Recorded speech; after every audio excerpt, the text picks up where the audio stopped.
पुनर्जन्म एक ध्रुव सत्य। यह पुस्तक चल रही है। पहले गायत्री माता तथा गुरुदेव को नमस्कार। जीवन सत्ता का चैतन्य स्वरूप। इसमें गुरुदेव जी लिखते हैं कि एंड विडगेरी ने अपनी पुस्तक contemporary thought of great Britain में इस बात पर चिंता व्यक्त की है कि सांसारिक अस्तित्व के संबंध में जितनी खोज की जा रही है उतना मानवीय अस्तित्व के बारे में नहीं खोजा जा रहा है। लगता है कि मानवीय सत्ता, महत्ता और उसकी आवश्यकताओं को आंखों से ओझल किया जा रहा है अथवा चेतन को जड़ का अनुगामी सिद्ध किया जा रहा है। बौद्धिक प्रगति के यह बढ़ते हुए चरण हमें सुख शांति के केंद्र से हटाकर ऐसी जगह ले जा रहे हैं जहां हम यांत्रिक अथवा रासायनिक बोलने सोचने वाले उपकरण मात्र बनकर रह जाएंगे।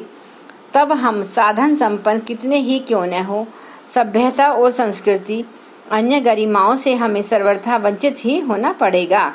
जड़ जीवन के लिए बाधित की गई चेतना कितनी अपंग हो जाएगी। जब यह कल्पना करते हैं तो प्रतीत होता है कि विकास की दिशा में चल रही हमारी दौड़ विनाश में अधिक विद्या तक सिद्ध होगी। कई रूपों में हम अपने पूर्वजों की अपेक्षा अधिक अच्छे समय में रह रहे हैं। आज एक विधि तथा नियम का स्थिर शासन और निश्चित संविधान है। व्यक्तिगत संपत्ति एवं स्वतंत्रता अभिव्यक्ति अधिक सुरक्षित है। विज्ञान की प्रति कारण मृत्यु दर घट रही है। व्याधियों पर नियंत्रण किया जा रहा है। औसत आयु बढ़ रही है। शिक्षा का प्रसार बढ़ा हुआ है। देशभक्ति जगी है। सुविधा सामग्री सस्ती और सामान्य हो गई है। शासन की स्थापना में जनता का हाथ है। इतना सब होते हुए भी एक भारी क्षति मानव दृष्टिकोण का स्तर बहुत नीचा होता जा रहा है। आज सर्वाधिक ज्ञानी, सर्वाधिक धनवान और सर्वाधिक सामर्थ्यवान लोगों का दृष्टिकोण भी संकीर्ण और स्वकेंद्रित हो रहा है। वर्तमान से आगे की उनकी चिंताएं तथा रुचियां जाती रही हैं। आत्मा के संबंध में सोचने के लिए उसके पास समय ही नहीं है और न यह सूझ पड़ रहा है कि मानव जाति का भविष्य बनाने के लिए, बिगाड़ को रोकने के लिए क्या क्या किया जा सकता है या कुछ किया जा सकता है। खोज और प्रगति के लिए मात्र भौतिक क्षेत्र में ही अपने को अवरुद्ध कर लेना हमारे लिए उचित न होगा और यह भी अधिक आवश्यक है कि जिस जीवधारी के लिए प्रकृति की शक्तियों को करतलगत करके विपुल सुविधा साधन जुटाए जा रहे हैं उसकी अपनी हस्ती क्या है, इस पर भी विचार किया जाए और यह भी खोजा जाए कि जीवन सत्ता का विकास विस्तार किस हद तक सुख शांति की आवश्यकता पूर्ण कर सकता है। विज्ञान का यह पक्ष भी कम उपयोगी और कम महत्वपूर्ण नहीं समझा जाना चाहिए। अभावों और असुविधाओं से लड़ने और प्रतिकूलता को अनुकूलता में बदलने के लिए जीवधारी की संकल्प शक्ति को प्रखर बनाया जाना चाहिए। साधनों की बहुलता तो मनुष्य को अकर्मण्य और अशक्त बनाती चली जाएगी। प्रगति का मूल आधार विचार प्रवाह एवं संकल्प बल ही रहा है। जीवधारियों की प्रगति का इतिहास इन्हीं उदाहरणों से भरा पड़ा है। सृष्टि के आरंभ में बहुकोशियों जंतुओं की बनावट बहुत ही सरल थी। स्पंज, हाइड्रा, जेलीफिश, कोरल सी, एनीमोन आदि ऐसे ही बहुकोशीय जीव थे। इनके आहार और मल विसर्जन के लिए शरीर में एक ही द्वार था। इसके बाद क्रमशः सुधार होता चला गया।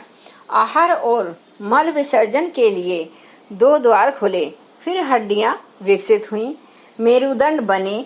बिना खोपड़ी वाले जानवर धीरे धीरे खोपड़ी वाले बने। जलचरों ने थल में रहना सीखा, फिर तो कुछ हवा तक उड़ने लगे।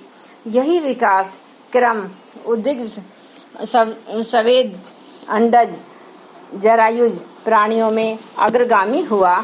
स्तनपायी जीवों की काया जैसे जैसे बुद्धिमान होती गई वैसे ही वैसे उनमें अनेक प्रकार की शक्तियां और विशेषताओं का विस्तार हुआ।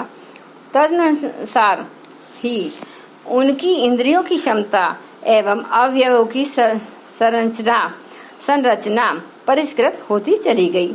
इसी लंबी मंजिल को पार करते हुए जीवन आज की स्थिति तब बढ़ता चला गया।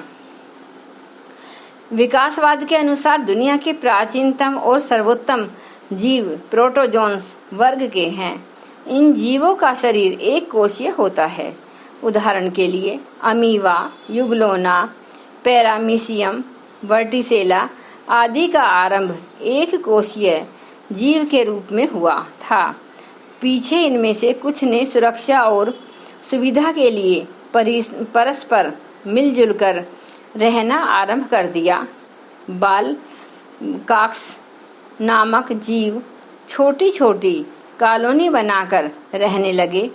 इनने अपने अपने कर्तव्य और उत्तरदायित्व बांटे और मिलजुल कर रहने के लिए आवश्यक अव्यवस्था क्रम का सूत्र संचालन किया।